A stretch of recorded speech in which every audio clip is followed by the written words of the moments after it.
Hallo und herzlich willkommen hier zu meinem neuen Video. Heute testen wir hier mal auf freiem Felde das neue Kockums Sonic Horn, was ich auf eBay Kleinanzeigen ersteigert habe. Und das werden wir jetzt nun mal hier mit einem Kompressor und 8 Bar Luftdruck testen.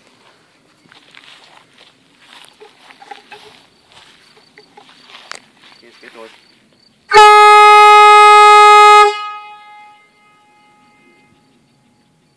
Noch einmal kurz.